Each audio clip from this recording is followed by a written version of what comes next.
Hey, Star Wars fans and Roll the Galaxy fans. This week it's chapter 201. We want to thank you guys for listening to chapter 200 for us, all the special guests we had. It was awesome. It was a fun marathon episode that I know Joe split into 3 episodes. So if you haven't heard that yet, go check them out. It was really a lot of fun. And as you guys can tell, it is not Joe hosting this week. It is me, D-Doc. And we're just here to have some fun this week because we had Star Wars Celebration, all of the news from Star Wars Celebration, and we just had a pretty incredible episode of The Mandalorian. So right now we're live on YouTube, and if you guys are listening to the recording of this podcast, we have been going live on YouTube at 9 o'clock on Thursday nights, just an easier way to interact with some of you guys. If you join in and want to talk to us, leave comments, whatever, it's a lot of fun. So we have been going live lately. So check that out. We're live on YouTube and Twitter. So I'm going to go around the horn right now, see what's going on with the guys. Let's go with Brent first. Actually, we're not going to go in alphabetical order. We're going to go B to A instead. So Brent, what's going on? So I listened to myself, and I mean, if you ever listen to yourself, you really hate the way that you sound. But I also felt like I was overly obnoxious during that 200 episode. I feel like I cut some people off, cut some intro music off. I don't know. I was just kind of obnoxious. Got a little excited with the 200. So I apologize for the. I'll cut you off. I didn't think so. I don't know. I was sat back and I was like, that dude. I would have punched that dude in the throat if I was like as a listener. So, no, I'm good. Everything else is good. I just wanted to apologize about my obnoxiousness. What's up, Azalea? Hi, Azalea. They're saying hi to you. Can you say hi? Hi. Co-host Azalea has joined us. If you're watching us on YouTube or Twitter, she always has to say hi. And she had T-ball tonight, just like I did. It's great. That's right. It's great hitting the fields in the springtime. It's like there's something about it. You got that sunset going down. I only played baseball for 1 year. Won the championship the year I did play, but I've always loved the atmosphere of baseball. So it's good stuff. Alfie, how are you doing? We're doing good. Like you said, we came from the baseball field to here, and I play baseball. And Azalea plays baseball. She's trying to tell you that. But, another good week of Star Wars news. I can't wait to get into talking about it. And before we get started, for those watching, I did make a visual for this. I saw Brent already shaking his head. This is the sarcasm equals freaking awesome chart. And as it applies to Mando, you can see it's a pretty clear graph of 100%. Sarcasm rises, the awesomeness does too. I mean, today was about, I don't know, 4 out of 10. I think 4 out of 10 is where I'd put it. Yeah, that sarcasm. Sometimes I'll be reading stuff and be like, wait a second, is Brent actually serious? Or like, because I can tell when it's sarcasm, and then like I'll start to second guess myself like halfway through. I just watched like one. They actually heard that. What were you watching in the other room? One of your Star Wars podcasts that you're doing right now. I watched.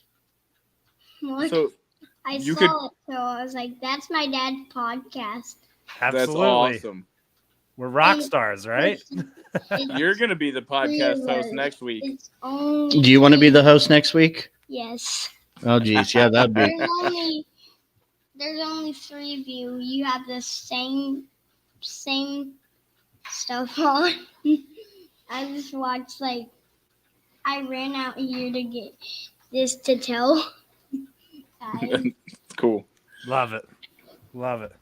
So celebration, I can't even remember, honestly. What was it, like 3 days ago? I still can't remember. I know that there's a lot, but hit me. What is one of the topics? I think one of the big ones is movies. I mean, yeah, that's what I've been begging for. So I think that's what we need to start with is we should probably start with the fact that Daisy Ridley is going to be coming back to Star Wars in a movie. What did they give any teasers of a name of this movie? I think they just said the timeline just says the New Jedi Order. Yeah, so I mean, I've seen a lot of fans who are mad because that's the story that Luke was supposed to get, and I guess he did in the EU. Those are books that I haven't read yet. What do you guys think about it? I mean, one comment that Joe had sent some show notes over, and he had said, "Why not just call this episode 10?" What do you guys think about that? I'll let you start on it, Alfie. Shh, quiet. There's a big part of me that's always going to be super excited about this, but yes, I do kind of feel like this is probably going to be how the fans of the EU, myself included, always pictured a sequel with Luke. Yeah. And then, I've been very critical. It smells like beer. I know it does. The truth is let free. Kids say the darndest things, She don't ratted they? you out. Oh, she did. Yeah, it's not coffee in my Stanley cup, but Smells like beer. how do you know what beer smells like, kid? I am, kind of happy to see them maybe pull in the reins of this one shot with the director and establish a timeline where we're going, a little roadmap ahead. But then again, at the same time, like I said, I've been so critical of all these directors and scripts and all this. And it seems like, okay, the best after you fire all these people, you come right back around to what you probably should have done in the first place. Yep. Yeah, and I can't help but to think with what Joe had said too about why not just call it episode 10. I think they're trying to give Rey a chance to stand on her own, away from being the person who completes the entire saga. You know what I mean? Which I think, like, if you can just say you're not a fan of the sequel trilogy, me, like, they're not my favorite movies, but I enjoyed them. There's aspects I didn't like about it. There's aspects I do like about it. So if you can just say, like, erase that, like, we know Rey's story of how she got to here. This is a new standalone story. I think that it could be really good. And I think I would love to see some of the old crew come back. I mean, it's crazy to call them the old crew. It's technically not the old crew, because when did Rise of Skywalker come out? Like 5 years ago or whatever, like 4 years ago. So they're technically not the old crew, but I don't know. Just with some of the reception and stuff, I think you would like it, Brent, right? I mean, anytime that you throw Daisy Ridley into this, the character Rey, and bring the Rey back because of the way that you ended Rise of Skywalker, and she walks away and says that she's a Skywalker, everybody is going to be up in arms because it is episode 10. It's just a continuation of the Skywalker saga. You're not going to be able to make a breakaway, I don't think. It is what the new Jedi Order would be, the Luke. And if she was just a Force sensitive Rey, I'd get on that soapbox, but it may have a different ring. But the one thing that I feel there was a lot of hate that was brought out by that announcement of that movie.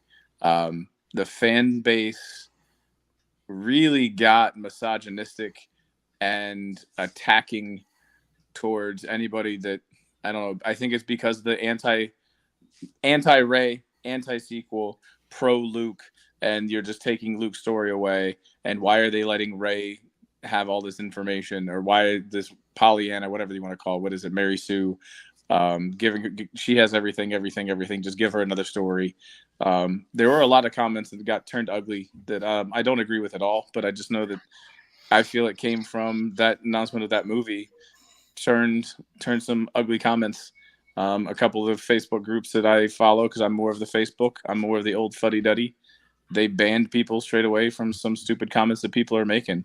It was, I don't know. Did anybody else notice hate from that or not? Man, I was here on the internet for the Phantom Menace, so that's just part of the internet. Is it right? No, it's not at all.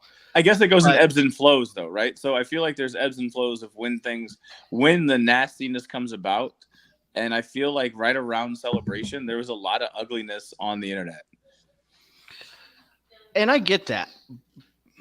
But on the flip side of it, and I'm not defending it in any way, you knew you were going to get that when when you made that decision for her to say that at the end. Yeah. Right. And I wish here's my big issue. I just wish that was different. I wish it was different too. I don't like, and this is something that's bugged me, and it's really getting with me about the Mandalorian right now, because with the celebration, we had all this, Thrawn's the big thing now, right? But 15 years ago, they said, no, we're writing our own stories. None of that stuff exists anymore. But here we are 15 years later, and it's like, the Windows 95 celebration event about, hey, we're doing Thrawn. You guys excited about that? Well, but you said that you're doing away with that and coming up with your own story. So, and then you announce that your next movie is going to be basically Luke's New Jedi Order stories. And it's like, what happened to making your own story? At the same time, at this point in the fandom, the people that are offended and upset about that are the long timers. I can tell you that there are people that I talk to about Star Wars that are big Star Wars fans that consume the Star Wars that have no idea about them saying that they're going away from the EU and not making them canon. There's a lot of people that just don't get in, that haven't got into that are into Star Wars. And I understand that. That's, the two halves of, the double-edged sword of being a Star Wars fan. Sure. There's going to be your casual fans. It's just like people who are upset right now that, there are people who don't like The Mandalorian because it is popular in the mainstream. Right. So it's hard to please both sets. I would agree with you there. And I see both sides of it. Like I said, part of me is very excited, and the other part is like, wait a minute, why didn't you just do this in the first place? Why go through all of this trouble and hassle to come right back around? I mean, if the bad guys in the movie are the generic Yusong Bong or something, it spent 15 years to try to come up with this just to go all the way back. That's my point. At the same time, they got for sure. No, I'm just saying. They got to test the waters. You want to create and put your own stamp on something. It's like when you buy a sports franchise, they want to change the logo and try to change the culture and change the logo. They're trying to change the direction of what was going on because they bought it, they wanted to make it, and they wanted to put their stamp on it. So that it's distinctly that. They go through the process. They have one movie that got people excited, albeit some people thought it was just a recreation of A New Hope, which it probably was. Then you go into a movie that all of the critics, that everybody who did all their panels said it was going to be great. And then he throws the lightsaber away, and everybody who is a fan thinks it's the dumbest movie ever and has turned this franchise and this fan base on its head, and they made a mistake. And what's wrong with changing back and saying, you know what, we made a mistake? They're never going to say that they made the mistake. No, but I would feel better if they said that. If they came out and said, you know what, new ideas are hard, so we've just been mining, the old scrapbooks here to come up with something better. Yeah, I mean, I feel like if you follow their direction and the way that they're producing and what they're doing, I think they're saying that without saying that. Yeah, that's how I took it. It's like this is our new shot to basically, give Rey her due diligence, because I think Daisy is a good actress, and I think Rey is a cool character. I love Rey as a character. Yeah, don't get me wrong. We're a Rey family here. We're Kylo Ren and Rey all the way. But I also think if The Mandalorian didn't get the traction that it's gotten, we wouldn't be getting all of this stuff as well, right? So you're taking The Mandalorian's popularity is allowing for them to say, you know what, we might have to go and put these stories in, because they're kind of controlling they being Filoni and Favreau, whether you like them or not, whether you buy into the rumors or not, Filoni and Favreau are kind of controlling the Star Wars universe at the moment.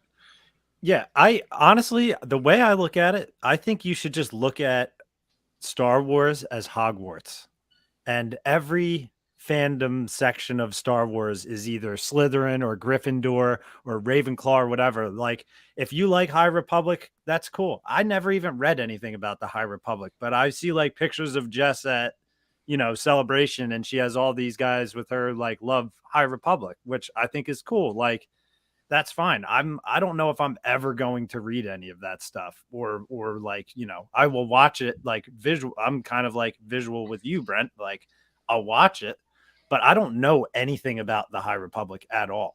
Like you can have your different sects of fandom in this bigger picture that like things more, and you're still going to sell movie tickets, but like, I don't know. I think it's a very good spot to restart and build off of. Mm-hmm. I think it's a smart place to start. Yeah.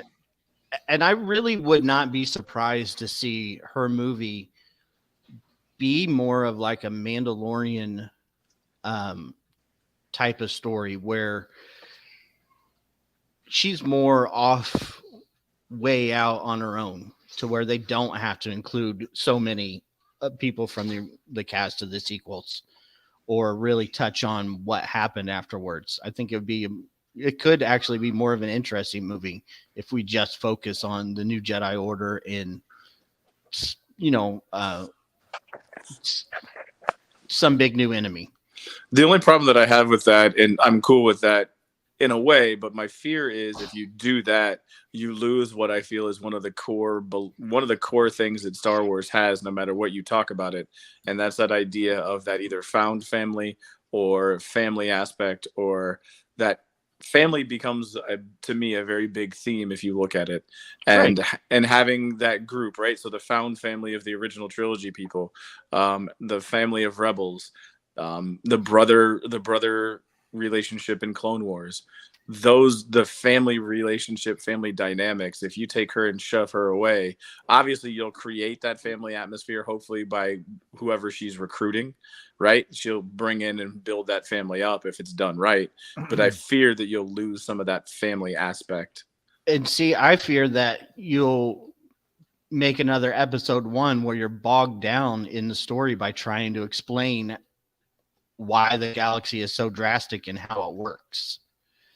Whereas if she's just off, in some new Jedi temple, in the Outer Rim, hey, we can have little blurbs like in the Mandalorian story about, hey, this is the New Republic, what's going on? This is the Imperial remnants, can wash up against, different storylines, but never have to be centered, in, Coruscant, and you have to explain how this bureaucracy works.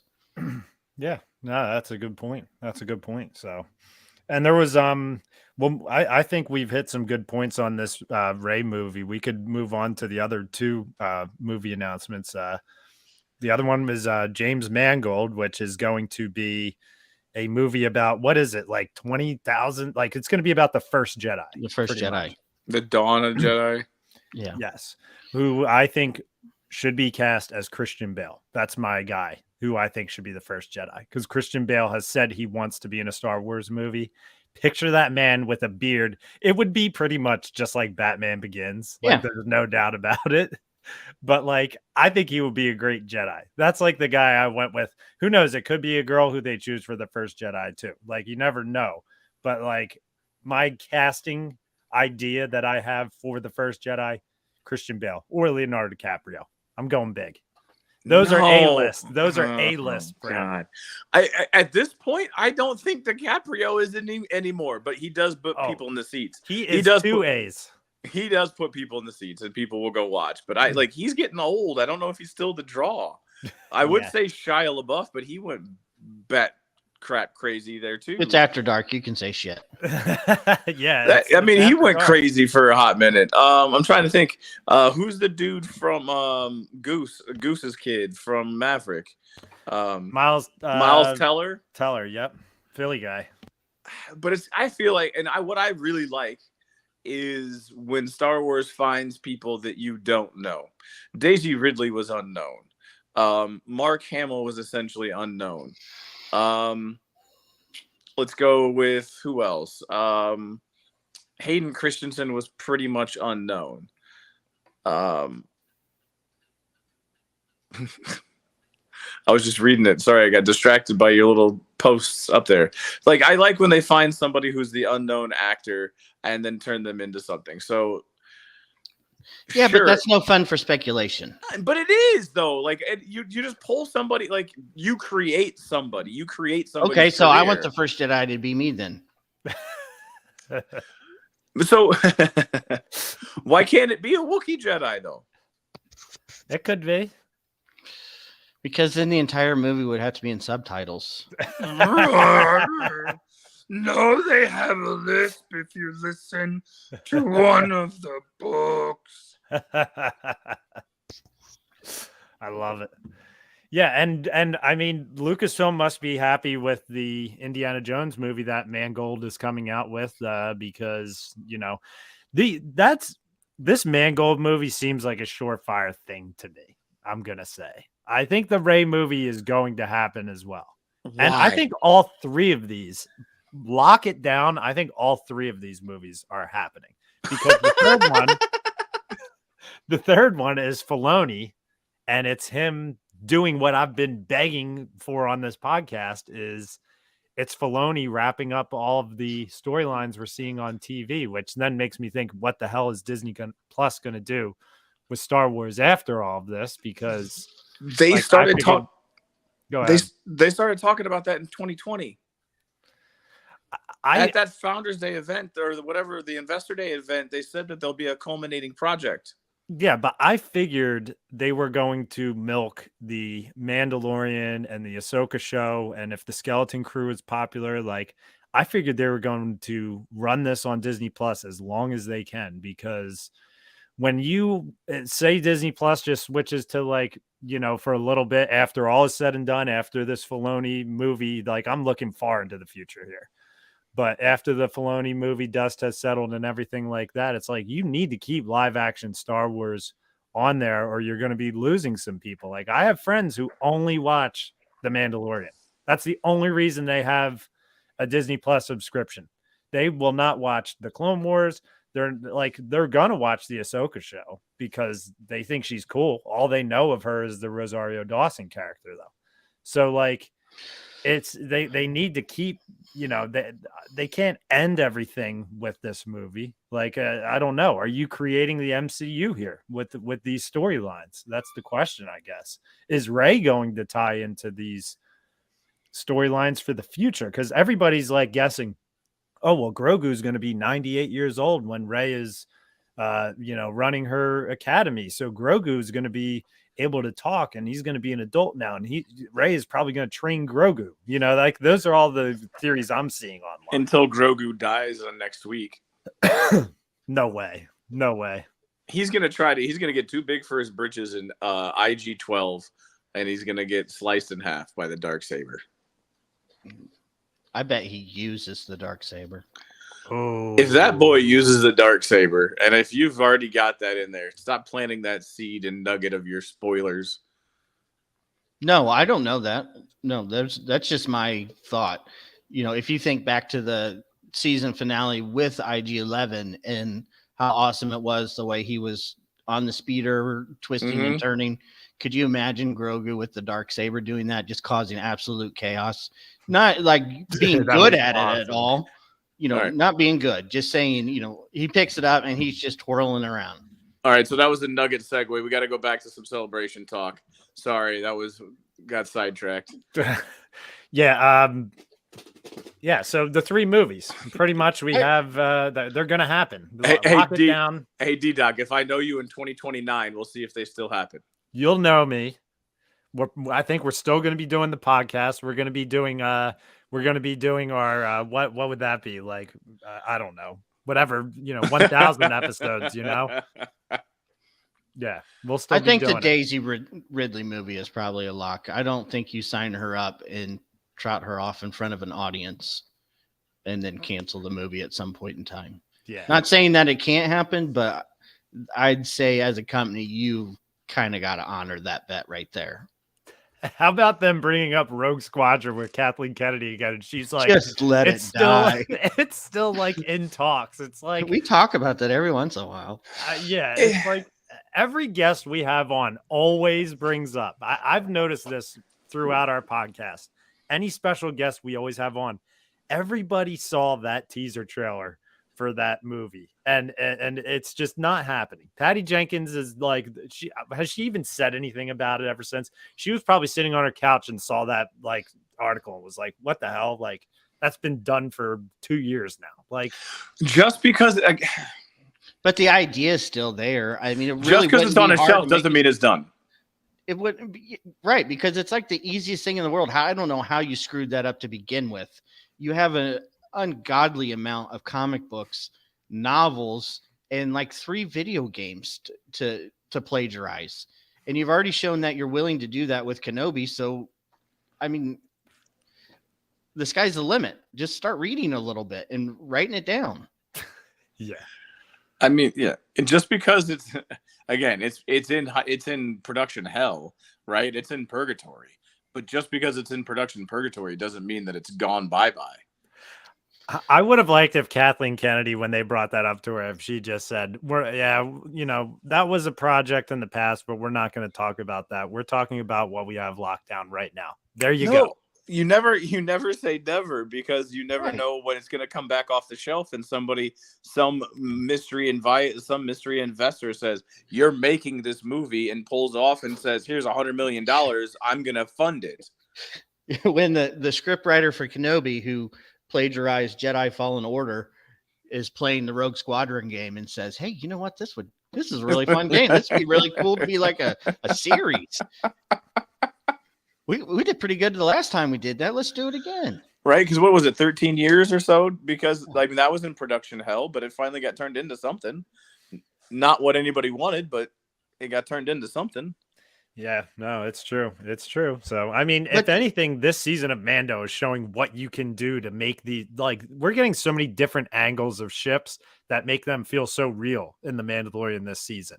You're seeing like the wings shaking as they're entering the atmosphere. You're getting the rain on the windshields and stuff like that. Like, it's like, look at Top Gun Maverick, how well that did in theaters. Take Top Gun Maverick and put it into Star Wars. Like, it's easy. And you can also have non-Force users too. Those guys who are part of the rebellion helping out in it. If we're going to go back and make it like an old school movie that happened during the times of the old movies, which I think would be badass. I think you could technically take a crew and put them into the plot lines of the original trilogy. They were just guys who were flying on ships doing whatever and joined in on it. I don't know. That's literally Rogue Squadron. Yeah. Yeah, but I didn't read the book, but that's right. But they were going to set the Rogue Squadron in the post in the Because they're Mandoverse. idiots. Why would you do that? Because they wanted to move on and they wanted to advance it. Because Star Wars wanted to put their stamp on it and make it. That's what I'm saying. They're idiots. I know. Even considering that. Well. God, I mean, they are the ones that are making millions, sitting there making and controlling our fandom. And I get that. So, but why make millions when you can make billions? I'm going to go Dr. Evil here. $1 billion. Yeah. So now out of Celebration, was there like any other news that you guys had seen? I didn't watch any of the live streams of Celebration. I don't know why. I just didn't watch any of it. We had a crap ton of trailers. The Acolyte. Oh my God. Skeleton Crew, 2 Ahsoka trailers. Hold up. There was okay. So the Skeleton Crew, that one was like leaked one, right? That one wasn't actually promoted. Yeah, that was just attendees. Still images. Right. No, and then I didn't share the video. Sure you didn't. But no, the trailer leaked. Okay. Yeah, the bootleg version. And then the Acolyte had still images. That's all I saw. I didn't get there, so I'm sure it was leaked. I also didn't watch the Mando preview at the other Celebration until it was actually legit.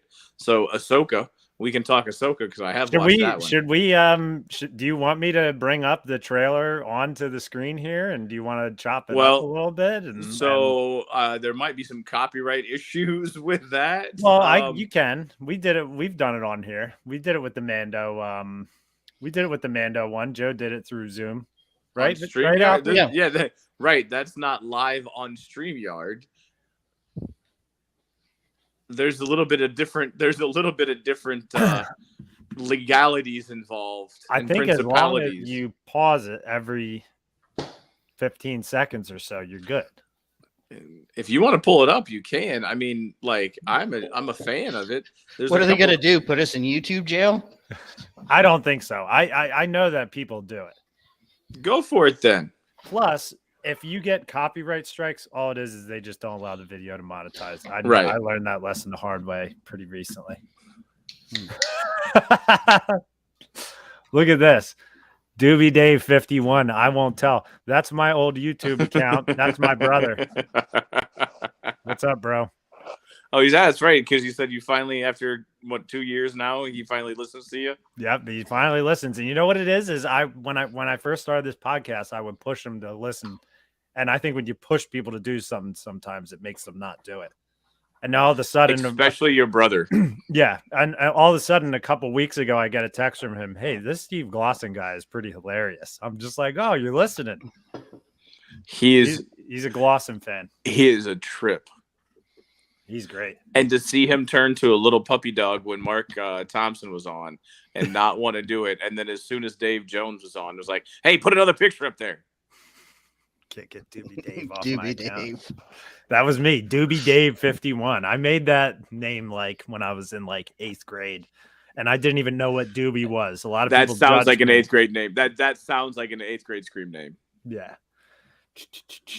Are we gonna get this up soon? Yeah, give me a second here. What Hold are we on. watching? Ahsoka? You guys talk about something while I'm trying to dial this up. You guys can just talk amongst yourselves about something. Are you getting a little verklempt? I gotta add a media. Anything else other than Ahsoka? Any other like what came out of the Acolyte that you know of? It looked like some Padawans meditating, and then a Jedi, you would assume, and a dark side user kind of fighting like kung fu style, but with the Force also.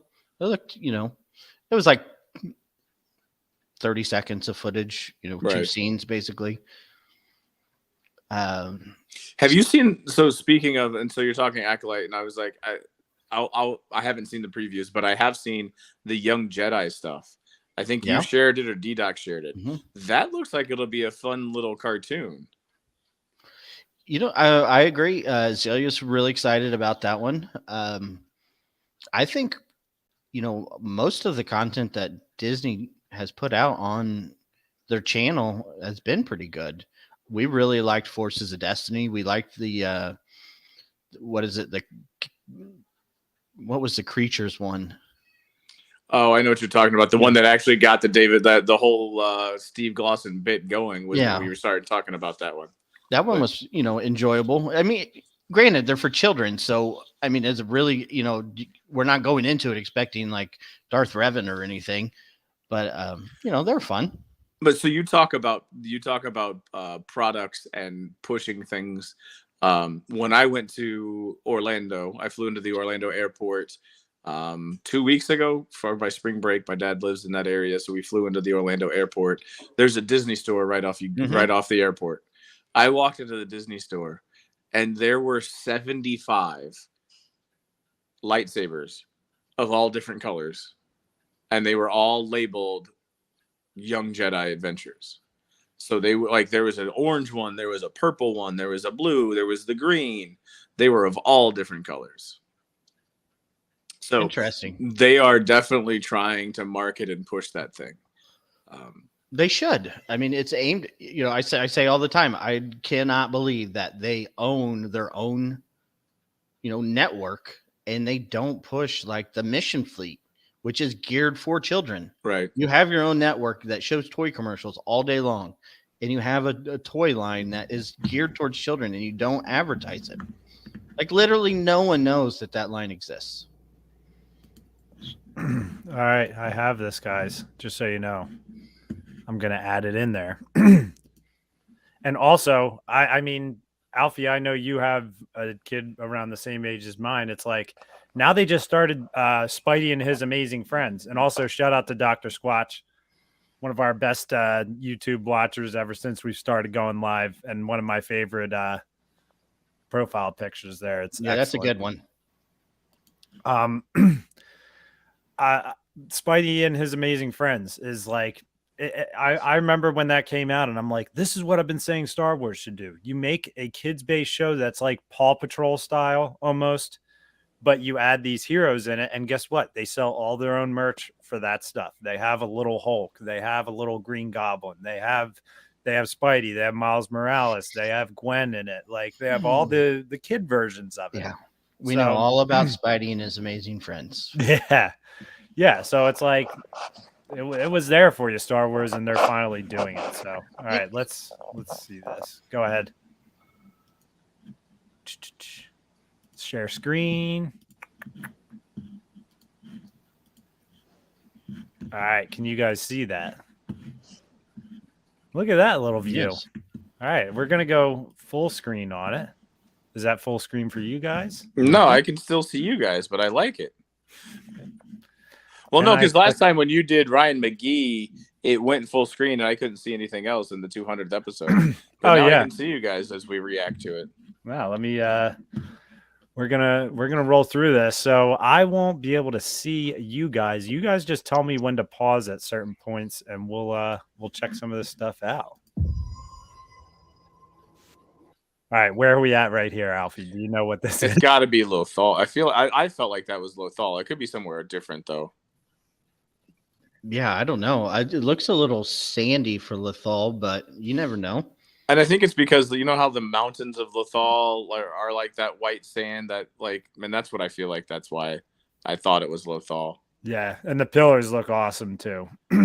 That's why the pillars look like those hills. They're not the hills, but they looked like the hills of Lothal. That's why I was thinking that. Just looks very Jedi to me. Something's coming. Something. She's got the hood on, like at the end of the Clone Wars.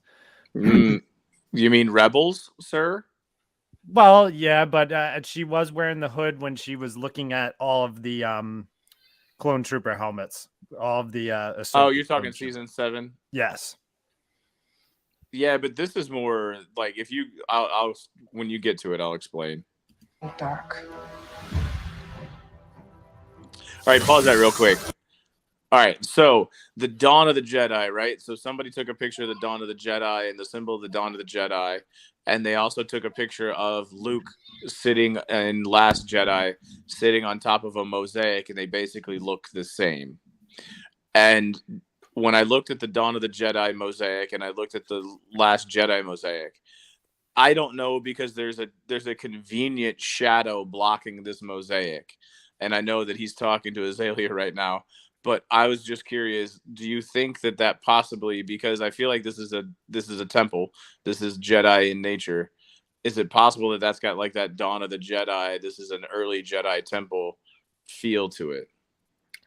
I mean, from seeing some of the Jedi temples in like the small amount, like I still need to finish the last season of Rebels. I'm an idiot, but the one like some of the stuff I've seen in Rebels when they've gone to those temples, like it definitely has those vibes, and I'm really excited to see that in live action too, honestly. Yeah, like that. That Lothal temple where they both have to sit there on that medallion to open it, in like season 1, maybe even when Ezra talks to Yoda.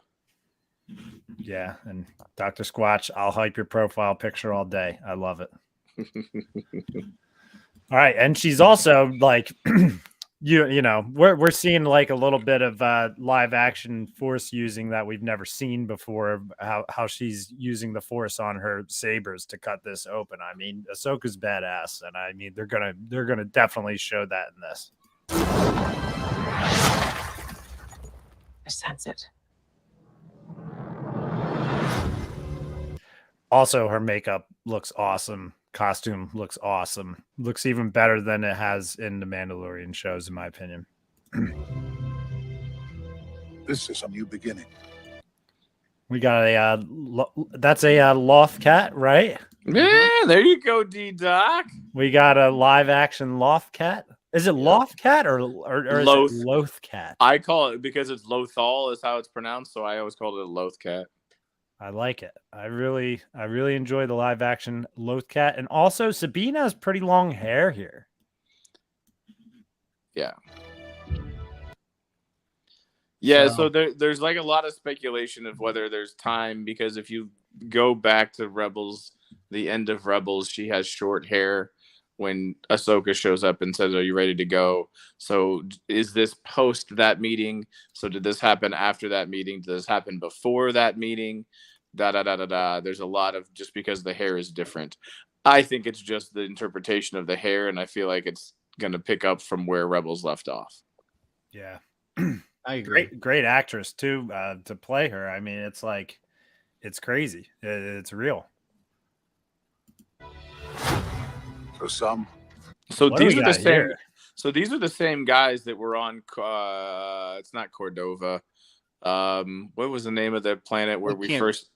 It starts with a C. Corvus. Corvus. It's Corvus. So these are like the ones that were protecting the magistrate that she was fighting, and she said, "Where's Thrawn?" Am I correct, Right. Alfie? Like, that's what they look like. Yeah, they look like the HK series droids. But they also look like they're like souped up a little bit. They're like a Magna or a Magna Guard, like a souped up Magna Guard. Yeah. And this is where I need to take an opportunity too to say, I don't like when lightsabers look like this where I pause this here. I feel like it looks like my Force FX lightsaber. Like I want them to have that laser sword feel to them. And I feel like I know different lightsabers kind of have like different points to the end of them. And I've seen shots from this trailer where her lightsabers really do look like it. Like that was one thing when in Ahsoka's first episode in The Mandalorian, I just felt like her lightsabers did not look like real laser swords to me, I'll say. Like, and maybe I'm being like a little too, we got another guy in here. Let's add him in. There he is. Scary. That's scary. Now, Joe, you're gonna be in the panel here. So I'm gonna host, and you're gonna just chop it up with these guys. That's what we're gonna do this week. How does that sound to you? I love it. I like not having to think about anything and just showing up. Yeah, we'll just keep rolling, and we're. How long have you seen us hitting this trailer so far? You know where we're at? No, I was watching you before, but I've been working on some other things, so just hopping in on this. So I'll just go with the flow. All right, beautiful. Well, we're chopping up Ahsoka trailer right now, and obviously we're at this scene with these droids and everything, and we'll keep it rolling. You guys tell me when to pause at any points. Alfie, this is production value, though, right? Yes. Look at the Phantom. Hold on, I gotta try to pause it on that block. Stunt double right there. All right. There's our first shot. There of Hera. she is.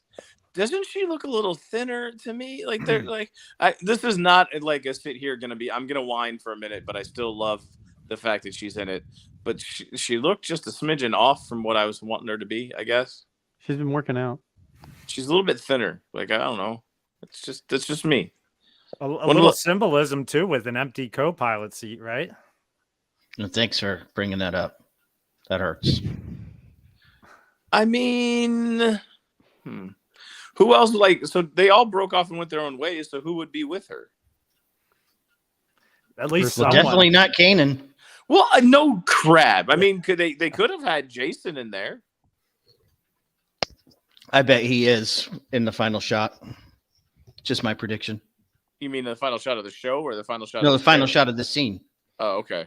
Hey, real quick, are they chasing a black and gray version of Captain America's shield being pulled by a ship there?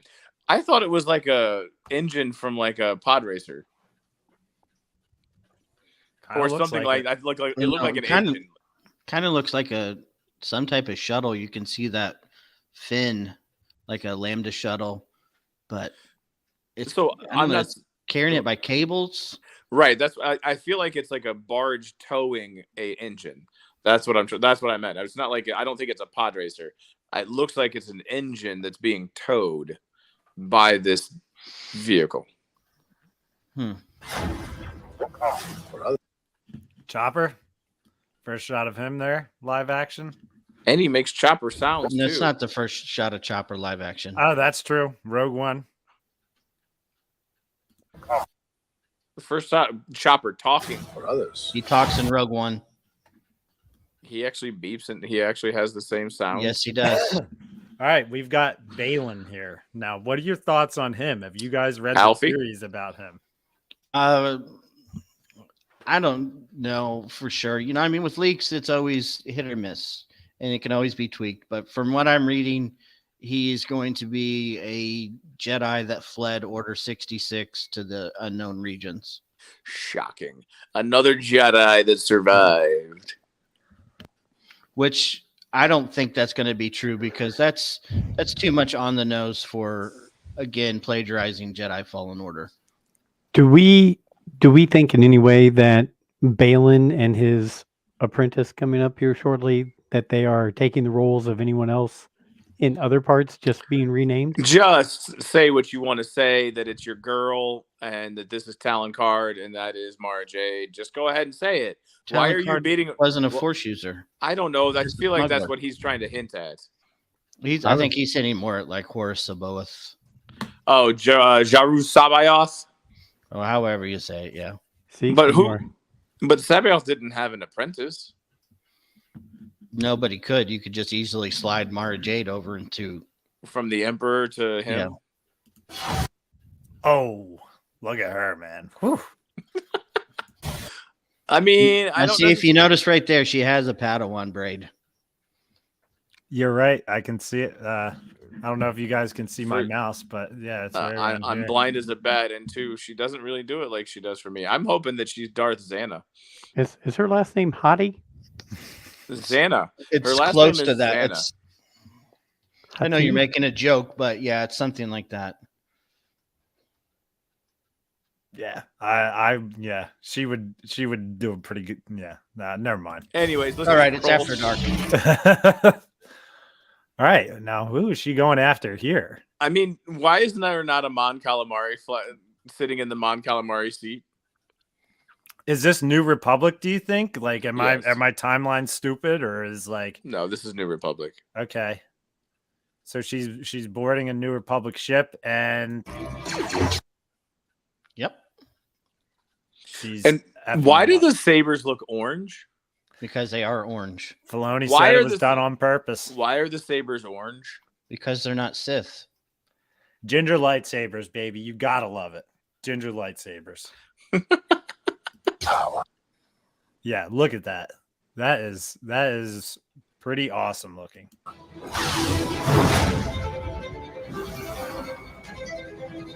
There's Lothal. There's Ezra's whatever you call it, tower. And that's Sabine looking out over it, right? So that's awesome. Like, that's just straight out of the Rebels, and I love it. And that ship is in Rebels too, correct? That's Yes. Ahsoka's ship, right? Well, it's a Jedi. Is it consular ship? Yeah. Also in the Clone Wars. Okay. Yeah, that's what she wrote in at the end of Rebels, if I'm not mistaken. Some X-Wings cruising with her. It's been a while. Things have changed. What ships are these? I think they're the ships that of what's her name? Morgana? Is that her name? Is that the magistrate's name? Oh, the magistrate? Morgan Elsbeth. Interesting. I started. All right. So, okay, so you're saying that those are the ships of Homegirl, but then they cut to a picture of all of these New Republic leaders. Well, yeah, I mean, it's not it's just a trailer.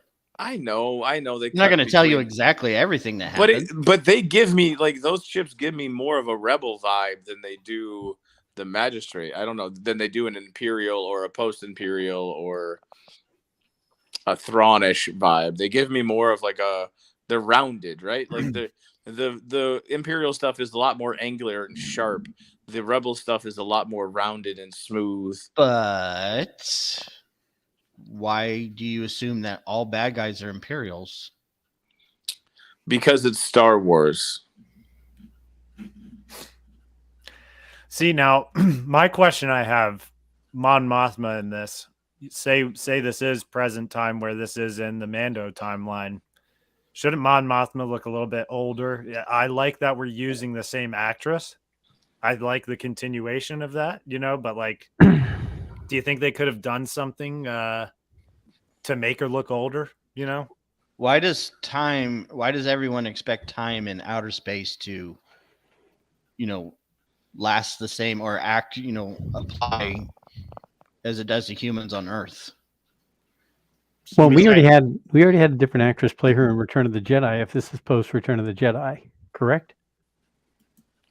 Yes, she actually met with her for this role. Yep. When what was that Revenge of the Sith or Rogue One, I think. And who's to say that this isn't a flashback or some sort of time hop back to the formation of the New Republic where she is younger? You're right. Because, I mean, we do have the world between worlds, because that's going to come up here in about 30 seconds. Yeah. And Hayden Christensen is on the cast of this show as well. Mm-hmm. And also, Brent, I saw that, I think one of the guys from your, whatchamacallit, the show from the sequel trilogy is in this. There's someone in this trailer from that animated show. Oh, Kaz's dad. Yeah, it was the one thing they were trying to make fun of. The 4 fans that are excited when they mentioned Kaz's dad. Hearing whispers. And there he is. And this is my point, Brent. I mean, obviously Thrawn is an Imperial, right? But there's nothing in this area right here that screams. Right. That's Empire. true. This is very rounded and angular, very organic, more organic looking than anything Imperial that we've seen. Okay. Could this be what it looks like inside a Purgle looking out? No. He's not inside a darn Purgle. Let's return. Purgles don't have data As data heir to the screens. Empire. Heir to the Empire. There you go. Yeah, that's nice. And if you go back to the last little blip there before Ahsoka, the shuttle, that looks like a Lambda shuttle, and that looks like the rounded front of those ships. You're right.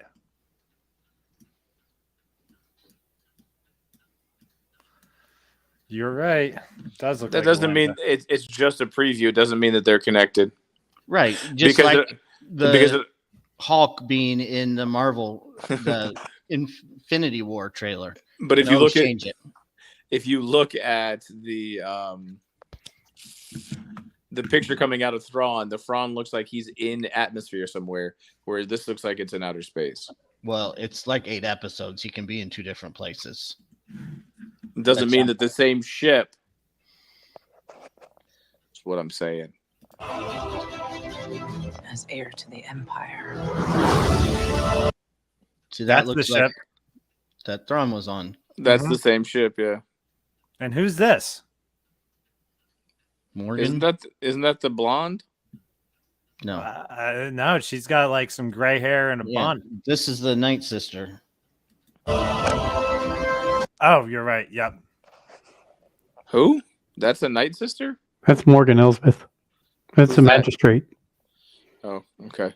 Yeah, she was. Am I wrong in that? I thought they came out and said that she was a Night Sister. Don't know. After the Ahsoka episode of Mandalorian. She definitely has the look of a Night Sister with the mark in the middle of her forehead and stuff and the robes. So There's All the right. world between worlds, isn't it? Looks like it. Right? That's what I thought too. I like how it's got some, some nice lighting there, like they were excavating something. Right? Which is like where they put it into the Wally. no, like the way they get to the world between worlds in Rebels is they go to like archaeology and open it up through like archaeological stuff. So kind of like they were in Rebels. Yeah. Now, have you guys read the theories on this Balin character? Have you read any of the fan theories saying, hey, maybe he's Anakin Skywalker in an alternate timeline where he won against Obi-Wan and Ahsoka's running into him? I forget who said that. I saw it on Twitter. So I'm not going to buy in on that one yet. I don't buy in on anything because everybody wants these world between worlds to be something that it's not going to be. Well, is the world between totally worlds not going to be what anyone wants it to be. But they all have these major dreams of what it's going to be, and they're going to get shattered, and they're going to hate on Solo this ain't series. Coming back. They're going to hate on this series, and it's going to get so tiresome to hear people whine that, my God, they have the world between worlds, and they could have just done this, and it would have been such a better series. We have to. That looks like Praetorian / Mando-ish like shoulder pads. Like that looks like the badass. But doesn't that look like the pauldrons that we've been seeing for the last couple of weeks in Mandalorian? Clone-ish, almost like clone-ish armor as well. Yeah. This is some Dark Knight shit that he's got going on here, because he's got like the shoulders. Look at his lightsaber hilt. I don't know if you guys can see. Kind of got like a little, guard at the top. Yeah. Hey, are we talking lightsaber hilts? I'm loving it. Oh my God. I'm looking at all the hilts every time. I was looking at that girl's hilt too. I mean, I don't know. Yeah, you are, Doc. Yeah, you're looking at her hilt, Doc. That girl's hilt. Uh-huh. She's got a nice looking hilt. Orange lightsaber spark. That Look was awesome. That. Now that's a laser sword.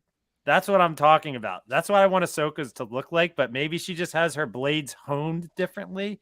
Maybe that's a thing. Like, I don't know. Maybe I'm an idiot. Or maybe you caught the picture at the wrong time to where it didn't have this, because you are talking about a 3-dimensional. They always looked, her blades, just because they're white, there's just something off about them to me. I don't know why. It just doesn't have that look. Like, I honestly think the look of the older tech on the lightsabers is perfect. I don't think you ever need to change that, in my opinion.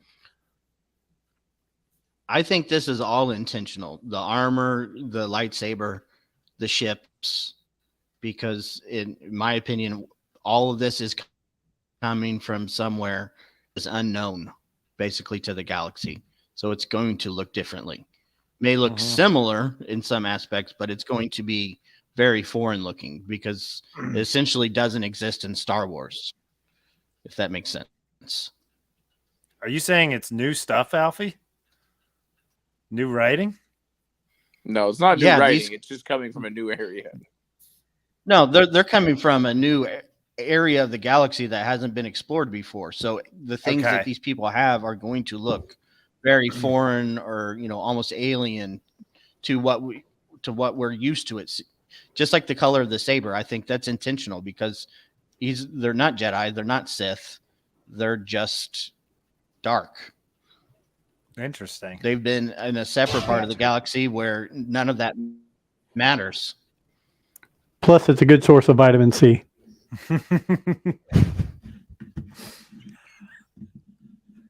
I like to just chime in. Makes me feel so much better than being in charge. I'm loving it. I can't even see you guys when I'm running this video, so it's really fun for me too, actually. We've got Hera here with some other pilots, I'm assuming. We've got that there's that New Republic uniform on the guy to the right that we've seen now in was it 2 episodes ago of The Mandalorian? When we were back with Dr. Pershing and Tim Meadows. Prepare for the worst. Now that looks like a lightsaber. Maybe I'm full of shit, actually. I think you are. I think it's just it's just the angle of everything, dude. Just you caught it at the wrong time where it did look funky. It did. Hey, Man. I've been way out of it, but by the way, that's the World Between Worlds again as well. So either this is the fight with Balin, or it's a different fight or a different trip to the World Between Worlds. did I see someone post, and if I'm way out of this, let me know, that the lady playing Hera is actually Ewan McGregor's wife? Yes, that is true. So Obi-Wan is married to Hera in real life. Yes. Really? Okay. Thanks, bro. I appreciate it.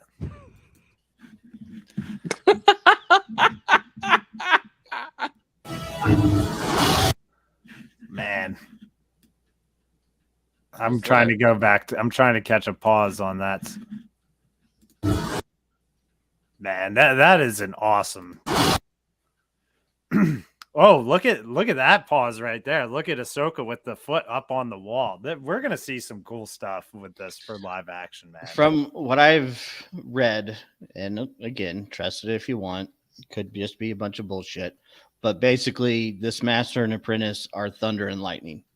He is going to be pure Kylo Ren, overpowering, where she will be like just fast as lightning. I'm excited for it. The Jedi fell a long time ago. Now this just looks like a replay of the end of Rogue One right here.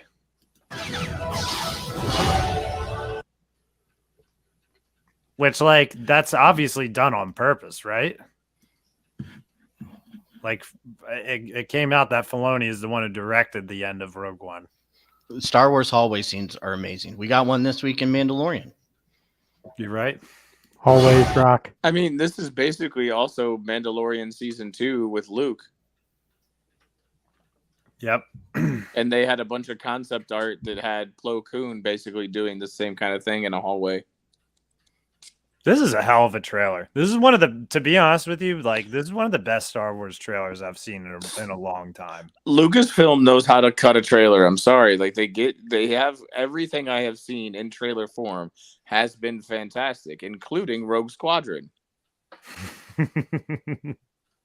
Let it die. There aren't many. And there we have Ezra. That's our first shot of him. What do you guys think? What do you guys think about seeing him in live action? Hopefully, it's more than a hologram. It's got to be. Is this a hologram that's like a pre-recorded hologram, or do you think this is a communication? Is this so is she going back and just rewatching something with Ezra in it, or do you think this is Ezra reaching out?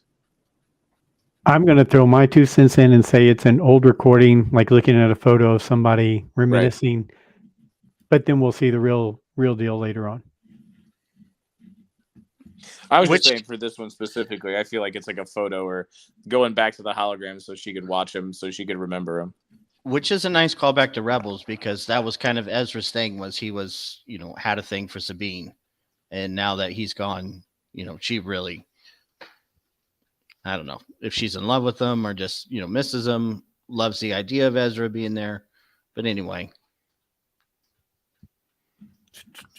And I did look it up. Morgan Elsbeth is one of the last survivors of Dathomir.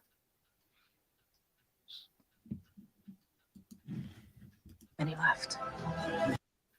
Yeah, that does kind of look like she might just be looking at it to kind of remember him.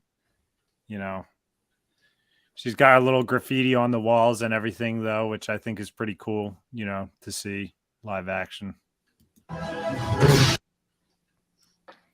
Now, who are we fighting here? It looks like an Inquisitor, but I would agree. Think they would all be dead by now. Oh, is it going to be our girl from Clone Wars? Which you're going to have to narrow that down. Her pal that turned on her. Barriss Alfie. I will say that there was something leaked from Funko, and there is a Barriss Funko Pop that is coming out in the Ahsoka collection. So whether she's a part of the show or that's just, again, it could just be bullcrap. So who knows?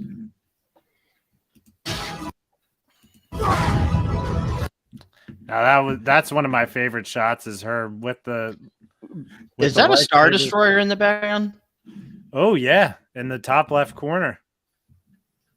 That looks like one under construction back there. That looks like the bridge. Because it's obviously some kind of shipyard. Did not notice that before. Good call.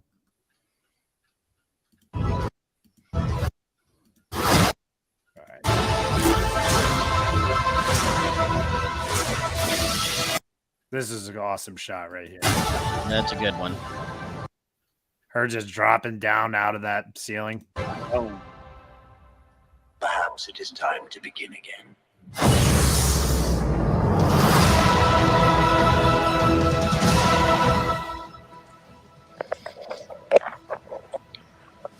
Did anyone watch the extended trailer? No. I did not, you pirate. I post things to our group chat and you guys don't even watch them. All right, we're back. Extended trailer. If it was on Reddit, I couldn't. Oh yeah, because you have one of those jitterbug phones. The extended trailer had Sabine using Ezra's lightsaber fighting the what was her name? Shin.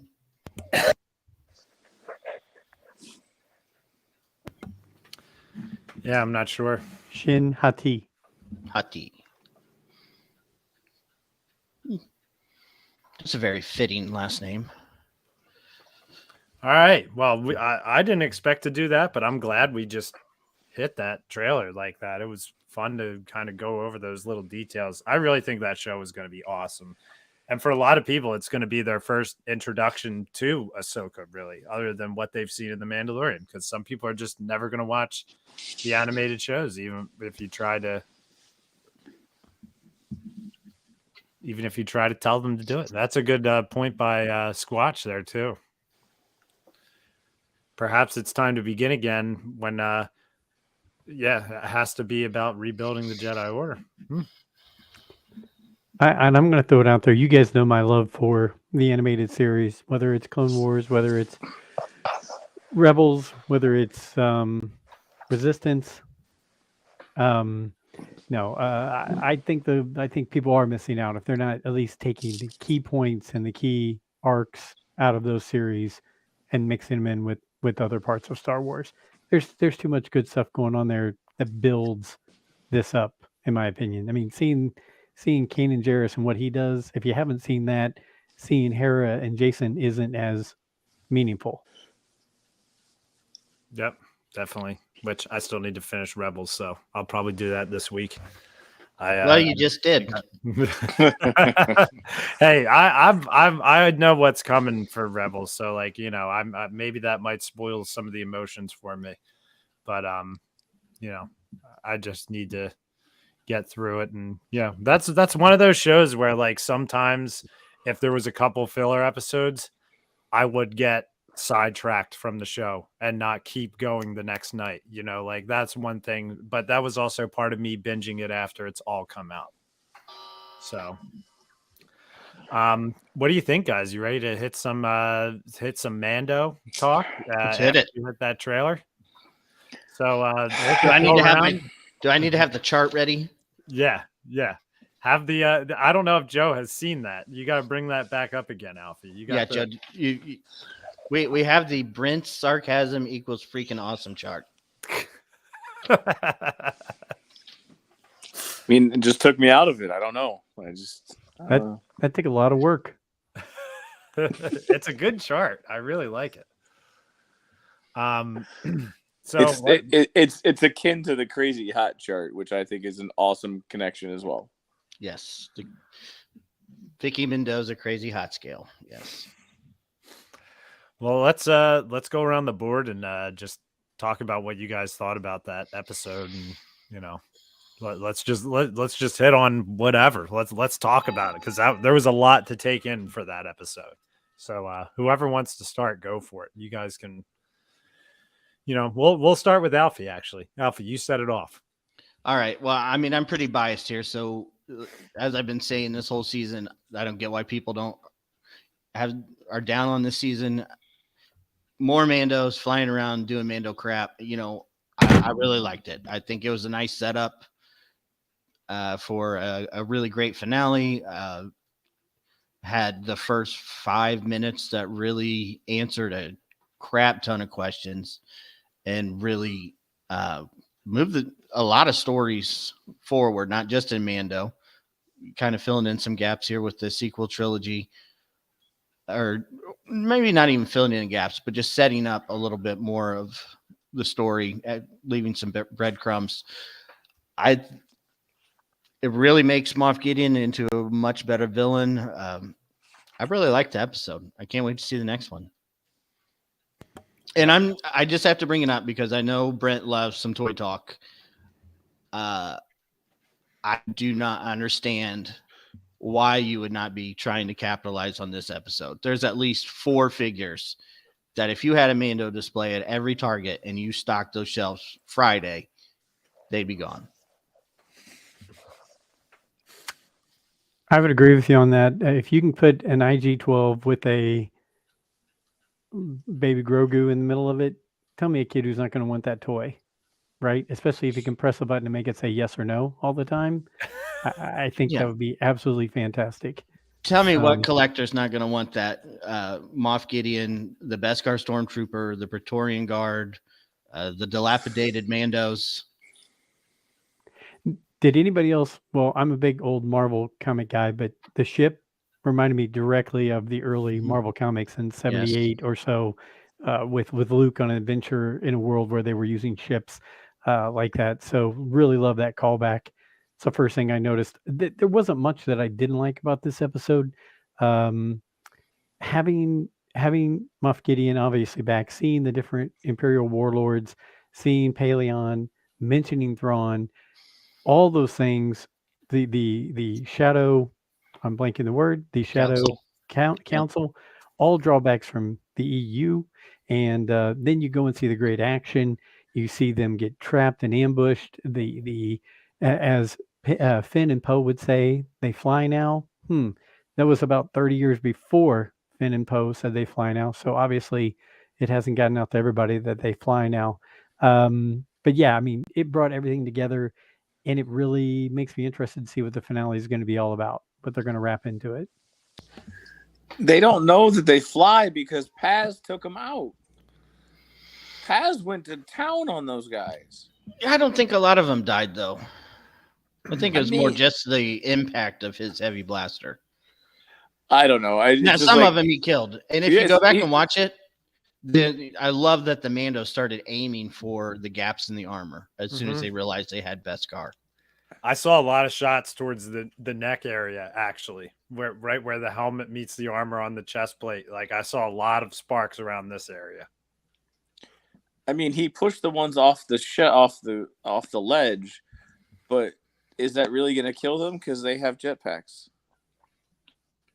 That was the first thing I thought was like, why didn't he fly away? He has a jetpack. Yeah, that's true. He's got a big one too. And he's got limited fuel on that jetpack. We're talking about fuel consumption, Alfie. Yeah, I know. It's Star Wars logic. I know. It's actually any action TV or action movie TV series logic. Let's see. You guys, let's see. What can I say? The sheer number of Mandos I was not expecting. The size of the fleet. Okay, so when they were on Jack Black Lizzo planet, I didn't think they were that many. So they show them, and I didn't process. I saw the Imperial cruiser, or what is that? The Aganti, or no? I didn't think they had so many Gazantis. I think they had like 5 or 6 Gazantis, as well as the light cruisers. Are you surprised that I can throw out the name of one of the Imperial ships there, Alfie? I'm liking that. You took a step back. You know how I know that? I play Armada, and those are Gazantis from Armada. So it's tabletop world of Star Wars helps me out. Full circle. Like there's a name given to those light cruisers too, but I can't think of it off the top of my head right now. When Brent's throwing out knowledge to us, we actually are in the world between worlds. This is absolutely true. No, like, so watching them fly over Navarro was impressive. watching them fly to Mandalore was impressive. That was a beautiful shot. When they came out of hyperspace above Mandalore, was gorgeous. It was awesome. And I was like, wow, that's cool. And I just didn't know that there were that many on that were following Axe. It felt like there were a ton more following Axe than the ones that were in the culvert. Go ahead.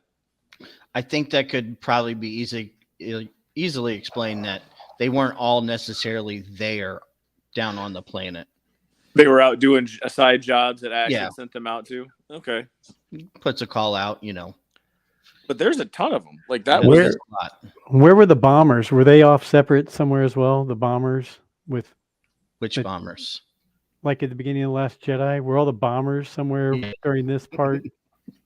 You mean like the day before when they needed bombers and they didn't have any? Yeah, there we go. Yeah. Thank you. We have them the next day. Brent is just shaking his head.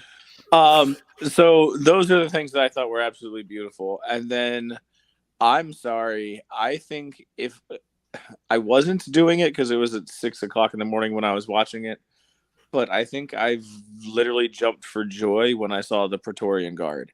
They mentioned them, and then they walk around the corner like little badasses that they are, and they're carrying their little vibro swords and vibro nunchucks and vibro axes, and they have Mandalorian helmets, and the Praetorian Guards that are guarding Snoke don't.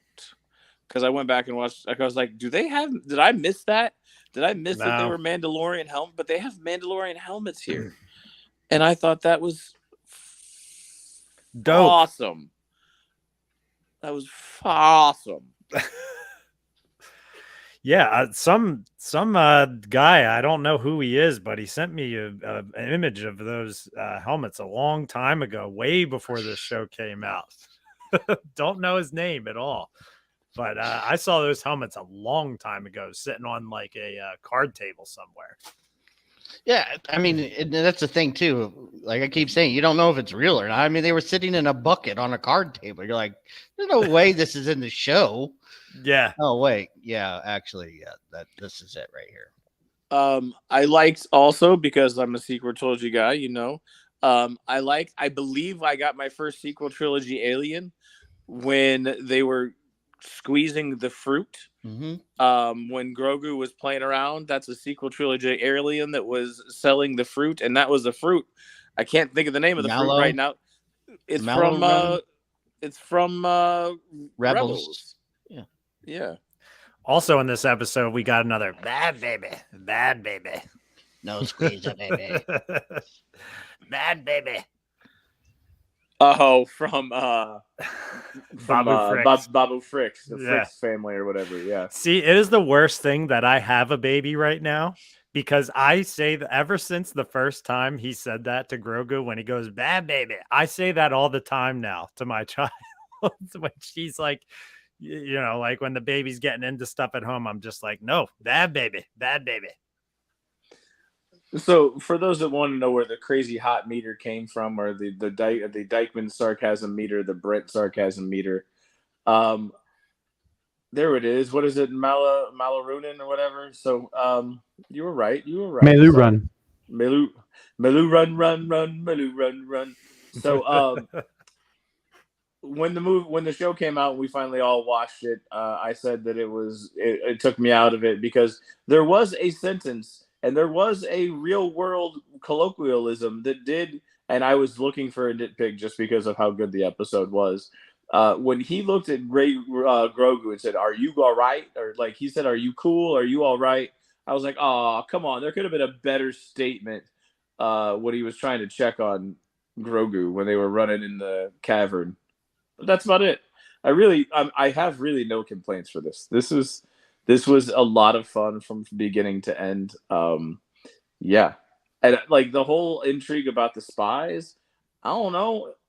Let me figure out, let that be. I know that's part of the speculation and people get happy about that and have fun having the rampant speculation.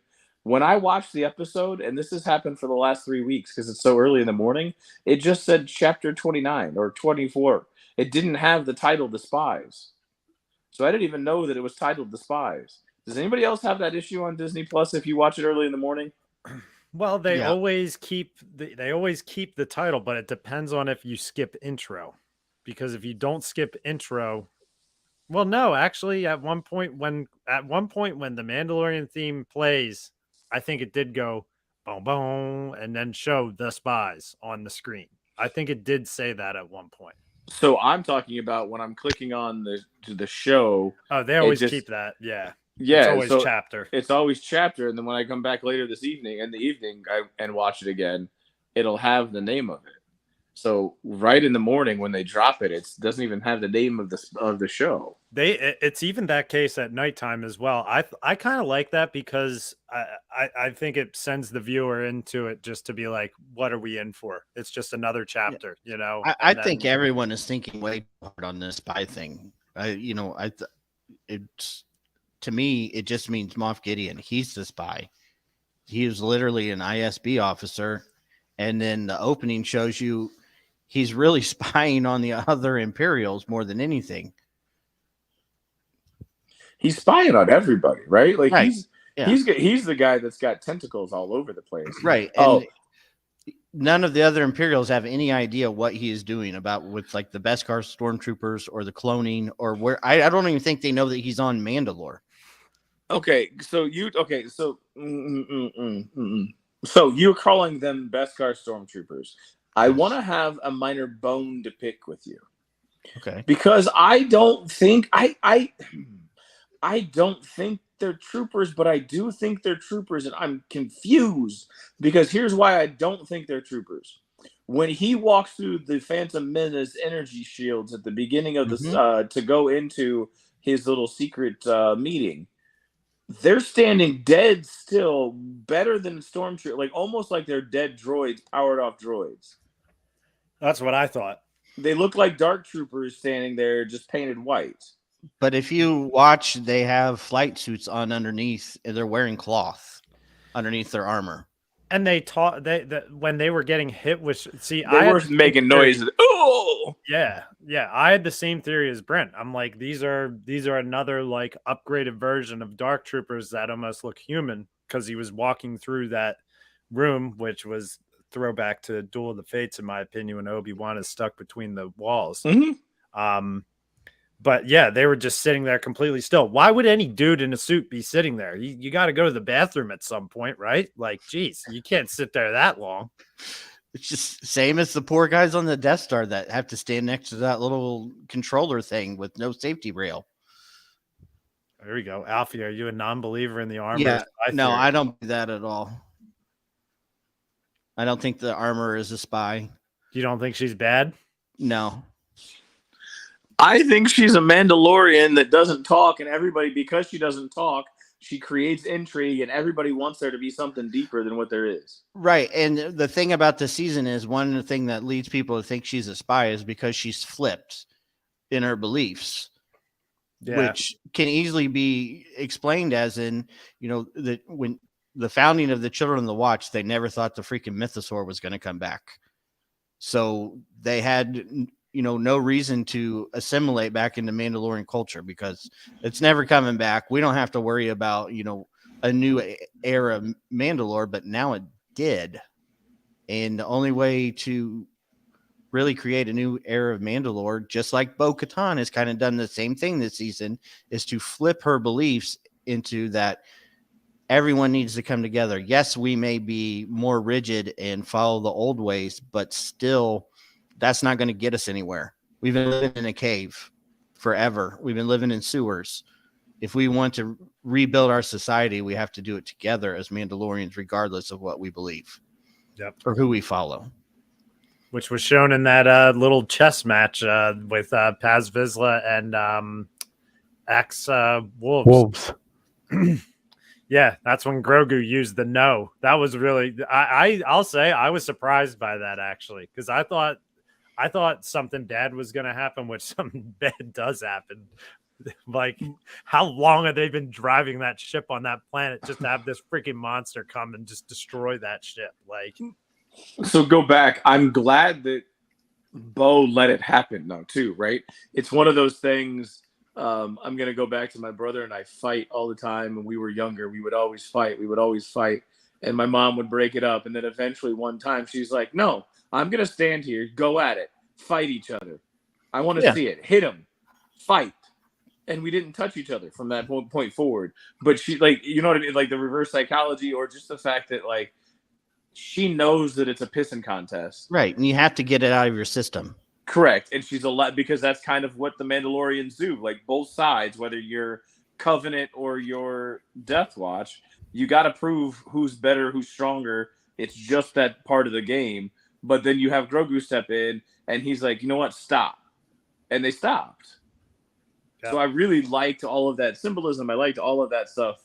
And even like the fact that Bo's like, you've taught him well. And he's like, that wasn't me. So yeah, that was cool. That was cool to see. One thing I really liked about this episode, and I'm not going to try to get too into it because I'll know mess it up and then somebody will just get mad. But the whole like landing on Mandalore and then going to the Forge had so much like, I would say like Old Testament symbolism in it. You know, the fact that they were walking, 2 by 2, kind of like Noah's Ark, they're going to replant this world. I think there's 13. So it would be like the 12 tribes of Israel returning to Jerusalem, plus the 13th lost tribe. The Jesus piece of, seriously, 2 levels. Jesus. Sorry. Yeah. I don't want to get too deep into it because I don't want to mess something up. But I think if you really watch this, it had a lot of that, returning to their homeland kind of Old Testament symbolism in it. Yeah, that's definitely some interesting stuff. I mean, I know they play golf club stuff. That was good. Thank you. Yeah, so I mean, we're pretty much at the end of this now, where Din is now captured by Moff Gideon. Why wouldn't he just kill him? I mean, I know he can't kill him because he's the star of the show, but I mean, it just can you be any more of a typical villain? What are you going to put him in like a room with, some elaborate? Moff can't help himself. Moff has to. He's gonna have to monologue. There is nothing of it said. Moff, you sly dog, you caught me monologuing, didn't you? Moff Gideon screams a monologue. There's never. You're gonna have to get a monologue from him. Everything about his character screams monologuer. Absolutely. But I thought it was really interesting too, his whole monologue about taking the best parts from different societies and merging them together. So you can make Snoke? Wouldn't Snoke have already been made by now? I don't know. It sounded like at the very beginning that's what there was allusions to. That's what Hux is doing, right? Because Hux is the one who sends the Praetorian Guard. Hux is the one who sends him the TIE Interceptors. Hux is the one who sends him the bombers. And there's an allusion to like Hux is the cloner. And he's like, that's what you care about is the cloning and your obsession with cloning. So he used the term, was it necromancer? Yes. Yeah, what? So necro is meaning death. So necromancer would bring someone back from the dead. The dead. Yeah. So all leading right up to somehow Palpatine returned. Right. I just really get the feeling that no one has any idea that Gideon is doing this. And whatever clones he's trying to make, they have no idea. Which is why I thought, okay, this is where I go back to the stormtroopers. There is a part, they might be so bad at their job because they are they are bad clones. Because he walked past cloning vats and there were so many of them that there's a part of me that feels like and he said in there something that triggered, they are a part of me, or they have me in them, or I'm them. There's some way that he said it, and I don't know the exact wording. He said the best upgrade to this armor is that it has me in it. Okay. Which, again, we could look at it 2 ways. I agree with you. You could take it to mean that his troopers are cloning him, but I took it as he's inside the Dark Trooper armor. Because he was specifically talking about the armor that he was wearing. Interesting. Go ahead That and is- read it, sir, since you put it up there. Yeah, Dr. Squatch saw a theory that Gideon is trying to bring Maul back from the dead. No part of me believes it, but I guess they got that from their helmets and the historical connection. I mean, there's definitely meaning to the horns on his helmet. There's no doubt about that. And that figure looks bad ass. Well, I'm saying that figure because I'm already picturing the Black Series figure sitting on the shelf with him in that armor. I mean, I could just kit bash you one, but it'd only be about 1.5 inches in size because they have a Moff Gideon, and I can buy a Moff Size Gideon matters, and Brent. buy I need it to be bigger. and buy some Mandalorian helmets and just paint it up, like, because that's an easy kit bash, and I'm sure somebody's gonna have it done soon. I'm gonna throw this out so the people that are watching will have the conversation along with us. I think you guys think I'm crazy, but I think there's something to this. When they were on the pirate ship, the old remnant Mando pirate ship, and Bo was talking about the Darksaber and about how the Darksaber was, Casca Reeves really wants to say something, and she shuts her down. And then during the end scene, Moff is like, give me back, you know who's the rightful owner of the Darksaber. I don't think she's telling the truth to anyone about what actually happened with that Darksaber. I think she lost it in combat, and she's trying to say she surrendered. I think Gideon took it from her, and she's embarrassed. I think the opposite. Which Then I what was get what you're Casca saying. Then what was Casca wanting to say, and why would she shut her down so quick? I think Casca was going to tell the grand story that Bo had told all of them about how she fought Moff Gideon and lost, and what she'd done to try to protect them, or you know, whatever outlandish story she told them originally. And the truth is that she actually just gave it to him. She did what Mandalorians are not supposed to do, and that's surrender. Interesting. I would agree. Yeah, I don't know. This Bo does not seem like the Bo who's lying right now. She seems like a come full circle. I'm going to be a good guy. You know, maybe I'm wrong. Maybe I'll find out I'm wrong this at the end of this season here, because there's a lot of stuff talking about that it's going to be devastating, which, like, I can't. I now everybody online, ever since Brandon Wayne posted that story on his Instagram saying, like, you're not ready for what's going to happen, it's going to be horrible. Like, everyone's like, what the hell is going to happen? Like, is Din going to die? Is Grogu going to die? Like, what the hell is going to happen here? Right. I have a feeling it's going to be more betrayal is what I'm thinking we're going to see from someone somewhere.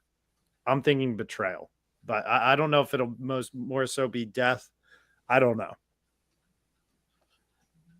And Brent, I don't really get, Moff Gideon say that it belongs to him because he got beat fair and square by Din Djarin. That's true. But, and so this is the whole transfer, transitive property of addition multiplication. If it wasn't his to lose, like, who actually had it didn't rightfully take it from him. If it wasn't, like, are you following what I'm trying to say? Like, if she surrendered it to him, right? Is it really who is the one that is? If she surrendered it to him, then he's not the right one. Then he didn't win it in ritual combat. Right. So it still belongs to Sabine. So it still belonged to somebody else. Or so it could belong to him because he beat her in ritual combat. So he knows it, and Bo knows it because she runs and cuts a hole in the wall with it, and everybody leads everybody out, which she should have done. Long enough. But if he knows that much, he would know that Sabine gave it to her. So I think he knows it. He knows Sabine. In the episode 2 at the very end, he said it's not yours because it was given to you. So he knew that Sabine gave her that. I think he knows that it's his because he got it from her in ritual combat. I think there's some sort of not telling the truth, and Casca knows and was being shut down. Again, I'm okay with being wrong, but there was something there was something about that interaction that makes me think that there's something more there. there's definitely something more there. I took it one way and you're taking another, and I get it. Yeah. Yeah. I mean, I honestly thought she was going to be cutting the wall on the opposite end. I thought she was going to be cutting it and going after Din and trying to save him, which obviously she's going to, but like I don't know. Just in that moment, I thought they maybe had a chance to try to take on some of those guys. Like, what is it about Din that Moff Gideon would want out of him, other than the fact that he's our main character? Obviously, like His Grogu. DNA. His DNA. Jango Fett made some pretty badass clones. You'd think Din Djarin would too. You're right. Wow. He also wants Grogu. Right. He still wants If Grogu. he has Din Djarin, he knows- knows eventually Grogu's going to come after him. Absolutely. That's why I think that's why he's keeping, aside from the monologue, because that's true. He's going to be a monologuer, and you probably should just kill him.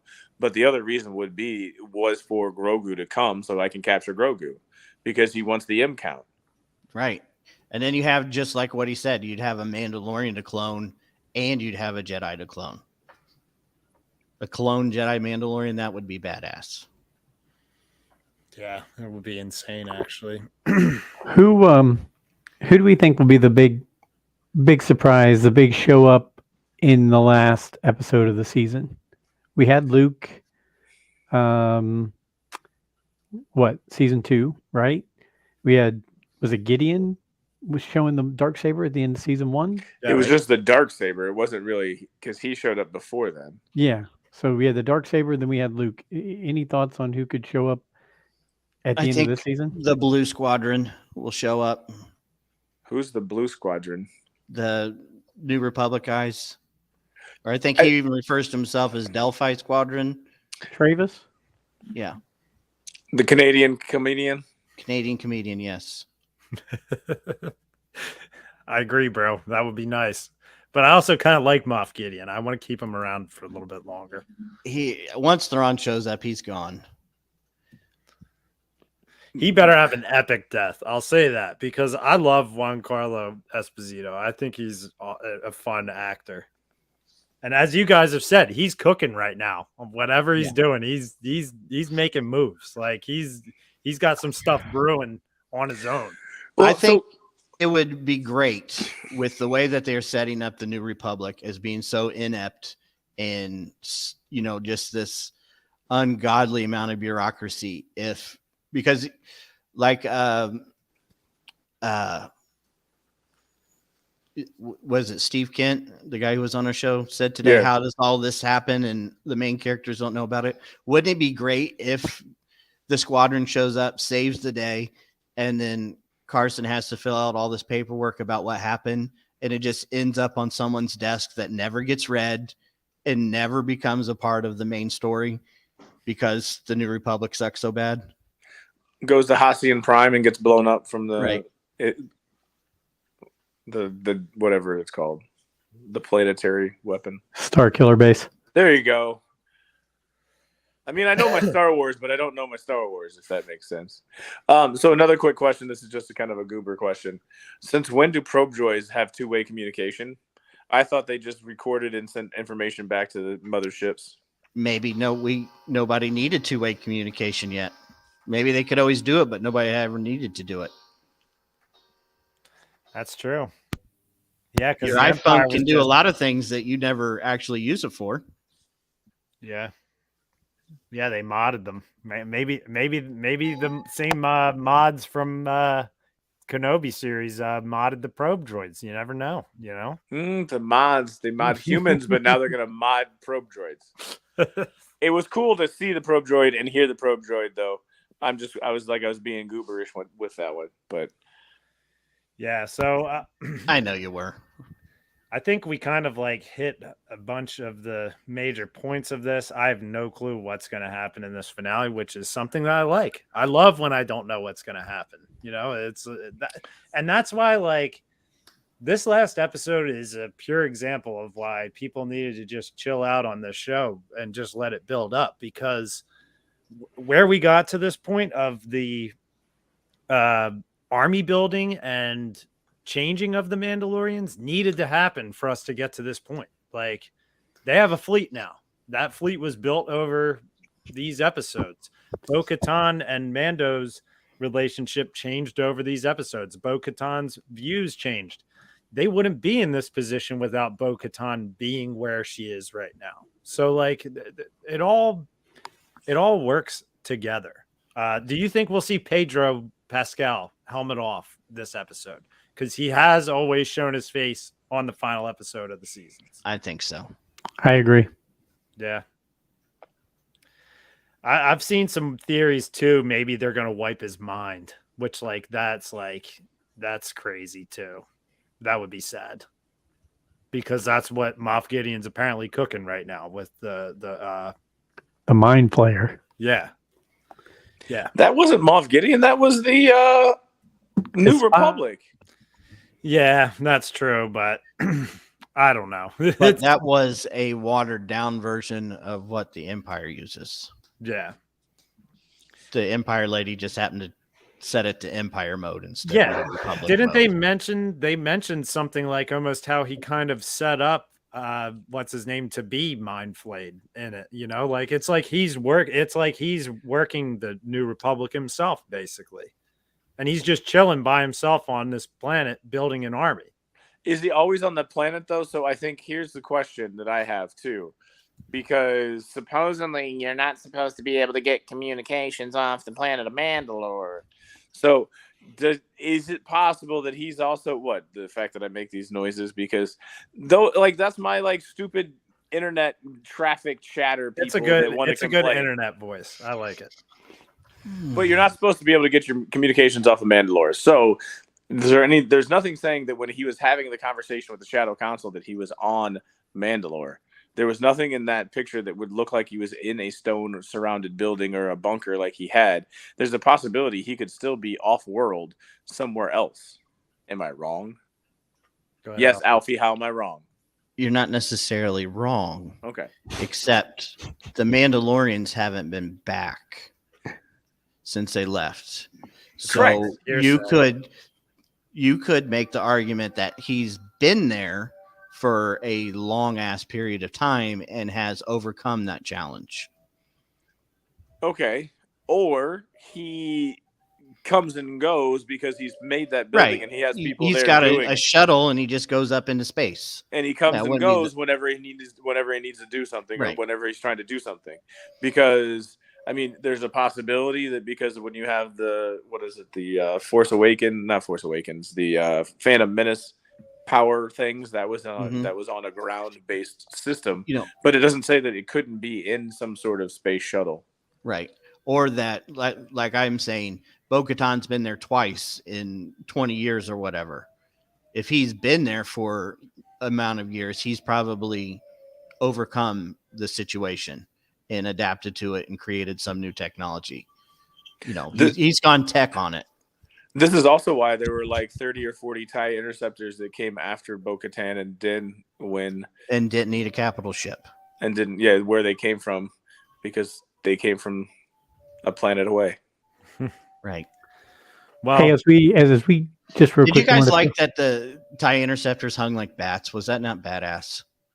It was weird, but cool. And then when they release them, they're gonna drop them and then they're gonna fly up just like a bat would fly off too. That's so cool. The new Lego set of them is incredible. I can't wait to buy that. That's one I'm buying immediately. I was just going to throw out there as a reminder with the finale next week. T-Bob, who couldn't make the 200th episode because he forgot. He's dead to me. Has planned to be for the finale with us next week. Absolutely.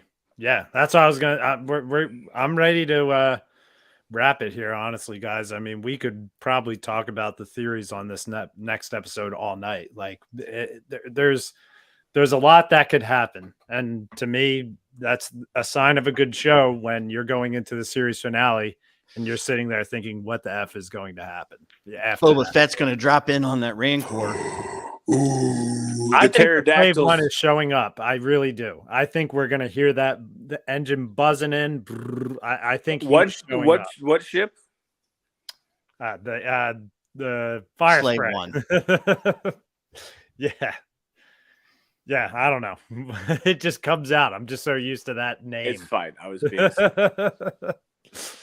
but I think he is showing up. I really do. Okay. I want that to happen. So you want Boba? You want Finnick? Do you want Finnick with him? Absolutely, Fennec's. They're like the only two Funkos and Qui-Gon that I have. I just want the Mando Bros back. Yeah, he's got to save his bro. He knows something. He's out there in the galaxy. He knows something's going on. He needs to help him out. All right. How far is Mandalore from Tatooine? It doesn't matter. I was gonna say it It's doesn't Space matter. Wizards, man. Well, the news would matter. The HoloNet news and how quickly he finds out.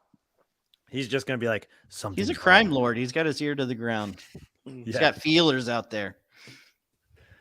Yeah, he's got what is the name of him now? He's not what Daimyo. What is the title? Yeah, Daimyo. I'm Daimyo. I sense my brother is in trouble. I'm going. Yeah, and he's just going to be out, and he's going to go help him out. So that's what's going to happen. The Force is going to tell him to go. We better see that damn Rancor. Not Rancor, sorry, Mythosaur. We better see that damn Mythosaur. Yeah, and that's what Dr. Squatch said earlier. Do you think they're going to bring it out this season, or do you think they're going to hold off on it a little bit? 100%. The Rancor will show. Sorry, I just had to. All right, Steve. Trying to do your best, Steve, huh? All right. Well, I've given my pretty much final thoughts. So what I want to do is I want to wrap it around the horn, and I want Joe to close us out because this was kind of fun to be sitting in the pilot seat and have Joe in the group and just throwing his thoughts out there. So I want Joe to do his usual wrap up of the show. This is going to be the last you're going to hear from me for tonight. I can't wait for the finale of the season. We're going to go Alfie, Brent, and Joe. You guys throw out your final thoughts. I just want to say that I love this show to death. I don't want it to end. I hate that it's going to finalize in a movie because that means it will be over at some point. My prediction for the last episode, I think, 1, that Grogu will use the Darksaber, and 2, that the Mandalorian teaching him how to navigate the galaxy, I think he will be the one to go recruit help. I better see the Mythosaur. You're going to see the Mythosaur. I want to see the Mythosaur. I want to see the Mythosaur take out the TIE interceptors and TIE bombers and have that battle. I want to see the pterodactyls come back, because why else would you keep the pterodactyls? And last point I'm going to make is I think this last episode is going to set up one thing that drives me batshit crazy about Star Wars other than fuel usage, and that's going to be shields. Because I do not understand how shields work in Star Wars. In this fleet, these TIE interceptors are going to wipe out the fleet or whatever in a matter of seconds. And don't all the ships have shields? Like, how do shields work? Why do they never, like the Last Jedi, the 17 Star Destroyers couldn't, destroy one shield, but now a TIE interceptor is probably going to cause all kinds of problems. All right. Okay. On to Joe. So I do enjoy Brooke shields. I'm not sure of any other shields that I'm Captain America's shield. Captain America's shield. Yeah, that's a very good thing. My windshield, driving without that would be terrible. Tire shield. Isn't that a product that you get at the car wash? I don't even know. It's been great to be a guest. Sorry I was late. I was doing a lot of work and had some things to take care of. I was talking to some Aussies to take care of some business. And so thank you, D-Doc, for running the show. Love what you guys do. Got to catch it on the side while I was working. So I was glad to hop in. I know I wasn't a part of the discussion of what happened in Celebration, but I will say I came away from Celebration very, very much in a positive mood about the way things are going. I do think we're going to see those 3 movies make it. I'm going to throw my hat in the ring and say those 3 movies, no matter what else, are going to make it. Because if they don't, this thing's going to go into a dumpster pretty quick. So these 3 have to make it. And I love that they're using D-Doc's plan of bringing the Avengers of the Star Wars universe together into a movie to culminate all these stories. I think there's a lot of good, a lot more positive than negative out there. And it's just really great. And I'm so excited that I didn't have to run it after doing that 200th episode marathon, and my voice wasn't there anyway. So thank you guys for doing that. Thanks to all of our listeners, our followers. Thanks for just being a part of what we do. And we'll have this posted pretty soon, and we'll be ready to go with T-Bob next week for the Mandalorian finale. Until next week, may the Force be with you.